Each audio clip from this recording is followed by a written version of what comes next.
Ah ouais, quand on les met tous ensemble, ça fait quand même pas mal, hein. Salut, c'est Cosmic Vratch. Alors aujourd'hui, je voulais vous montrer quelques couteaux fixes qui sont dans ma rotation en ce moment. Faute de revue de couteaux fixes, c'est vrai que j'en ai pas fait depuis un moment et vous, vous allez peut-être comprendre pourquoi. C'est que comme j'essaie de les utiliser suffisamment avant d'avoir un avis dessus et de vous faire une revue et que j'en ai pas mal qui se sont accumulés ces derniers temps, et ben c'est un peu compliqué de vous faire des revues. Mais ça viendra, je vous le jure.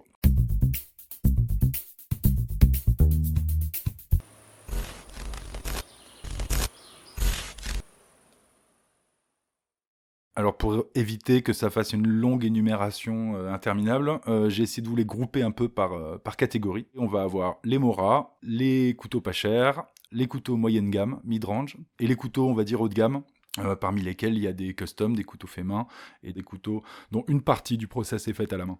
Alors je débarrasse la table, et on commence. Alors pour commencer, les Mora. Alors vous le savez, les couteaux Mora, c'est des couteaux qui m'ont toujours intéressé. J'ai fait assez peu de revues formelles pour les best-sellers de Mora, comme par exemple le Mora Companion, tout simplement parce qu'il y a une quantité incroyable de vidéos sur YouTube sur ces sujets-là. Je suis pas sûr que j'ai une énorme valeur ajoutée sur ce sujet, toujours est-il que je les utilise.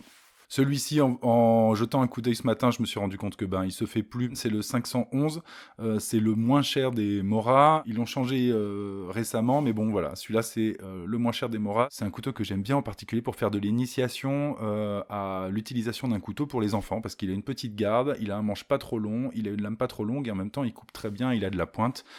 Ce qui, je pense, est important pour une initiation au couteau, parce que si on s'entraîne avec des couteaux à bout arrondi ou qui coupent mal, à mon avis, on expose les gamins à faire des bêtises une fois qu'ils ont un vrai couteau en main. La qualité Mora, pour un prix incroyablement contenu, très bon couteau. Celui-ci, c'est le Mora numéro 1, donc c'est apparemment le best-seller de Mora. C'est un couteau qui est beaucoup utilisé en Scandinavie par les scouts et même par les gens au quotidien. C'est un peu leur opinel à eux. C'est qu'il est utilisé pas mal dans le milieu de la survie.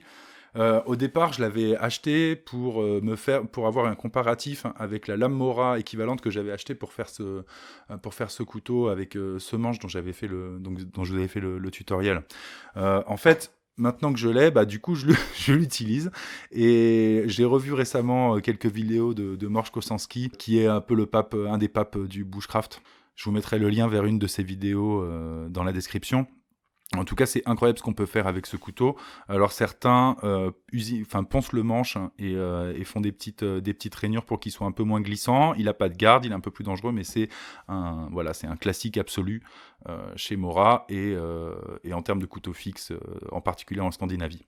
Et celui-ci, je crois, dont je vous avais déjà touché 3 mots dans une de mes vidéos, c'est le Mora 120, si je me trompe pas. Donc c'est un acier particulier laminé. Donc avec une lame courte, c'est un couteau de sculpture sur bois absolument incroyable. Et en fait, je l'utilise pas mal, y compris quand je teste un nouveau couteau pour comparer en termes de tranchant. C'est un couteau tout à fait redoutable en termes de tranchant et de taille sur bois, même si on peut pas trop se faire des sandwichs avec. Donc c'est pas forcément le couteau le plus polyvalent qui soit.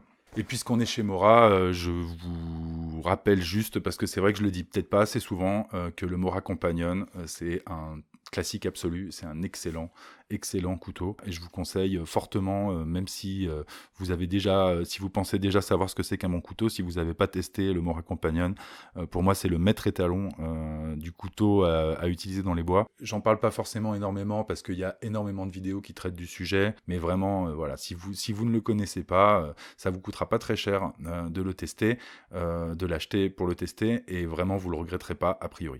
Donc après les Mora, j'ai dit les couteaux pas chers.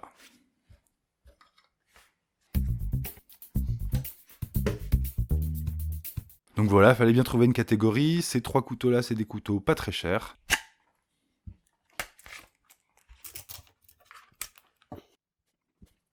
Alors, par ordre de taille croissant, même si ça reste des lames de taille relativement modeste, On a le Cold Steel Pendleton Light Hunter, c'est un couteau que j'ai vraiment pas mal utilisé, en particulier lors de mes voyages à l'étranger, qui est un couteau de chasse au départ, qui est fait dans un acier qui n'est pas ultime, et que j'utilise finalement vraiment pas mal, et que je trouve assez fonctionnel. Je vous ferai une revue un de ces quatre. Ensuite, on a le couteau Decathlon, la marque chasse de Decathlon qui s'appelle Soloniac, qui a sorti relativement récemment une ligne de couteaux, donc plutôt orienté chasse. Celui-ci, c'est le 6K90, donc avec une lame d'environ 9 cm de long, en inox. C'est un couteau qui est vraiment pas cher, qui est autour de 14 € si je me souviens bien, avec des plaquettes, un couteau full tang, un acier qui est pas mal décrié dans le milieu des amateurs de couteaux. Je viens de commencer à le tester et pour l'instant, les premières impressions sont, on va dire, surprenamment bonnes. Je m'attendais pas à grand-chose avec ce couteau. Il m'avait pas fait une excellente première impression.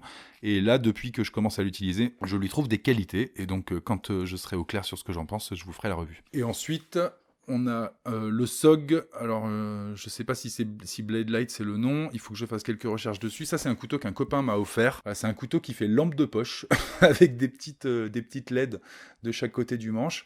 Malheureusement, la pile visiblement est morte et j'arrive pas pas à dévisser le truc, donc c'est pas déjà un signe de grande qualité. Mais c'est un couteau assez significatif d'un certain type de couteau que je teste assez peu sur la chaîne, qui sont des couteaux, on va dire, orientés grand public, jeune grand public, on va dire, qui a des fonctions sur l'étui, avec un coupe-fil qui permet de couper sans ressortir le couteau, et un petit aiguiseur intégré à l'étui.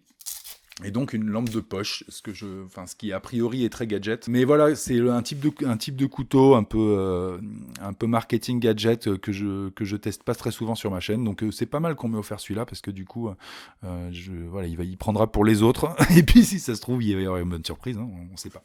Donc voilà 3 couteaux qui sont donc entre 10 et on va dire 30 €, il me semble. Ensuite, 2 couteaux que j'ai pas réussi à classer, que j'ai mis dans les moyennes gammes. Ils ont en commun le fait que c'est 2 couteaux que j'ai pas mal utilisés déjà. Il s'agit donc du Cold Steel Master Hunter, c'est la version en CPM 3V, donc en acier un peu haut de gamme, et l'Ontario Bushcraft Field Knife. Donc ces 2 couteaux-là, je les ai eus en discount. En particulier celui-là, je l'ai eu vraiment à un très bon prix. Je l'ai payé 70 $ aux États-Unis et c'est un copain qui me l'a ramené. Celui-ci est absolument incroyable.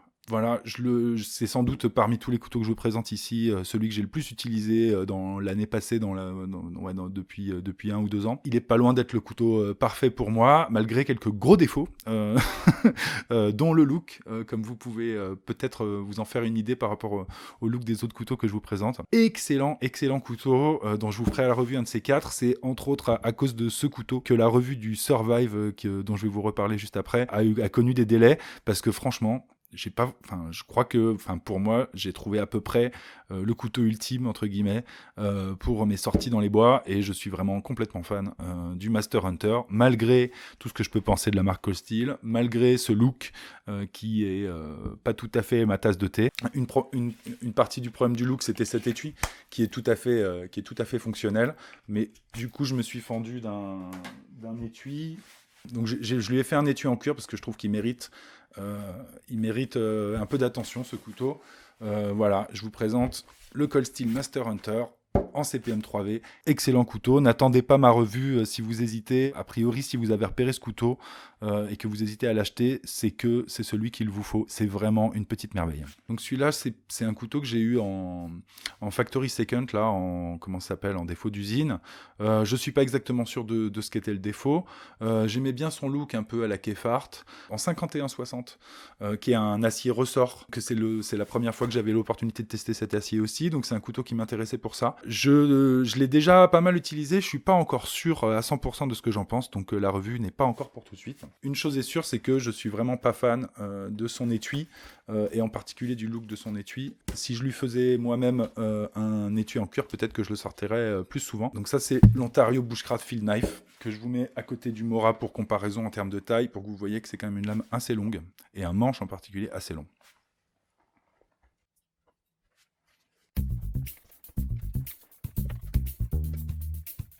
Et enfin, 4 couteaux que j'appelle haut de gamme.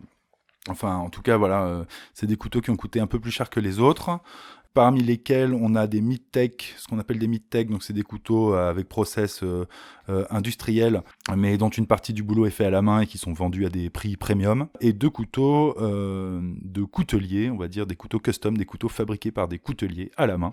Donc je mets un peu dans la même catégorie, j'aurais pu les séparer pour être honnête. Parmi ces 4-là, il y en a 2 que vous connaissez déjà. Si vous suivez la chaîne, c'est bien sûr le Survive GSO5, dont vraiment je vous présente mes plus plates excuses.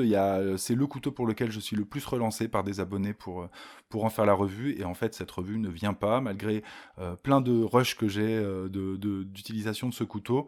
En fait, je l'ai moins utilisé ces derniers temps, et du coup, je suis moins au clair sur ce que j'en pense. En tout cas, c'est un gros couteau, et c'est sans doute une des raisons pour lesquelles ça traîne, c'est que j'ai tendance à emmener maintenant des couteaux un peu plus de format un petit peu plus petit, un peu moins lourd quand je sors dans les bois, et du coup celui-là trouve moins d'usage, mais voilà, si je trouve le courage, un de ces quatre, je ferai une sortie spéciale GSO5 où je finaliserai la revue. Et celui-ci, c'est le Carcajou fait par Tony Lopez. C'est un couteau que j'utilisais assez peu, entre autres parce qu'il avait un étui en Kydex que je ne retrouve pas, mais qui était plutôt fait pour un port en neck, alors que c'est quand même un couteau assez lourd, et en fait du coup je trouvais pas ça hyper fonctionnel. Alors récemment je lui ai fait un petit étui en cuir tout simple, tout basique, comme par hasard, depuis que je lui ai fait un étui en cuir un peu fonctionnel, je le sors un peu plus. Maintenant, est-ce que je ferai une revue prochainement? Je ne suis pas sûr, sauf si ça vous intéresse beaucoup. Et voilà 2 petits nouveaux sur la chaîne. Donc on a celui-ci qui est le LT Wright GNS 3V, en CPM 3V aussi, donc encore un acier de la métallurgie des poudres. Je l'ai acheté parce qu'il avait réputation d'être un des couteaux les plus confortables qu'on puisse trouver pour le bushcraft ou pour tailler du bois pendant de la durée. Mes premières impressions sont très bonnes, malgré le fait qu'il est quand même un peu lourd. C'est quand même un gros morceau de micarta pour faire un mancheron un peu large, un peu long comme ça. Mais voilà, c'est un couteau que j'ai encore très peu utilisé, donc je réserve mon opinion pour nettement plus tard quand quand je l'aurai beaucoup utilisé. Le LT Wright GNS 3V. 3V. Un des rares couteaux que j'ai acheté qui soit vendu avec un étui qui me convient parfaitement. C'est un bel étui en cuir épais et avec 2 modes de port possibles, à la ceinture ou avec le petit dangler. Voilà, il n'y a aucune raison pour moi de lui refaire un étui, c'est bien le seul. Une belle lame.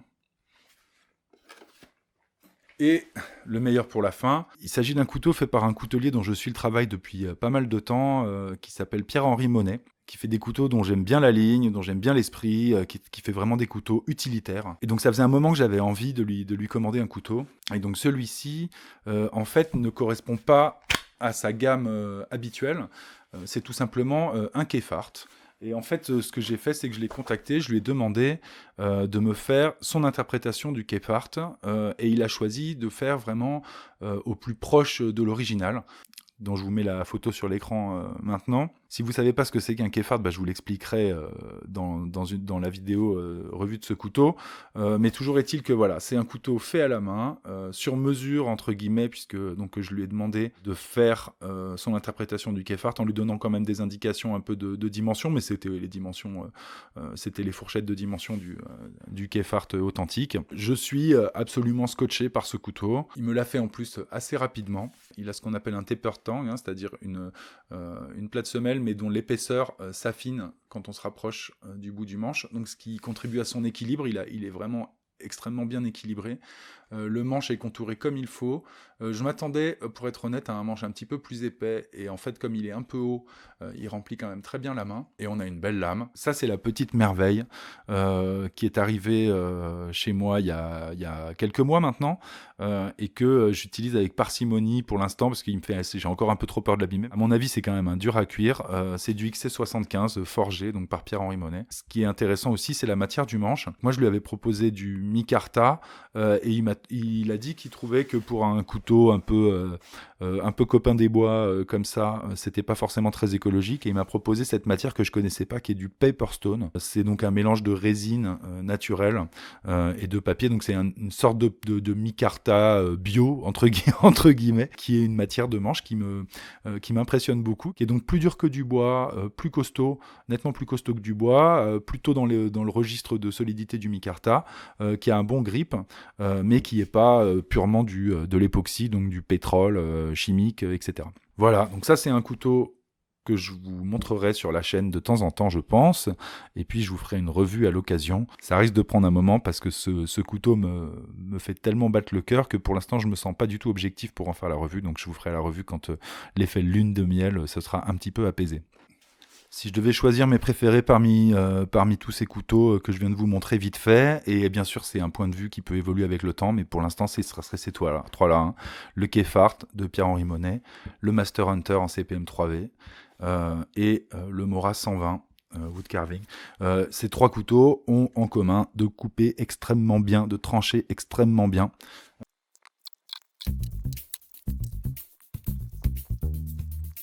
Voilà, donc c'était une petite vidéo un peu rapide, certains diront bâclée, et ça serait pas complètement faux, mais c'était pour vous donner une petite idée des couteaux fixes qui ont été à ma ceinture ces derniers temps et qui le seront à l'avenir. N'hésitez pas à me dire si il y en a un qui vous intéresse en particulier et qui je pourrais peut-être changer un peu mon ordre de priorité en termes de revue.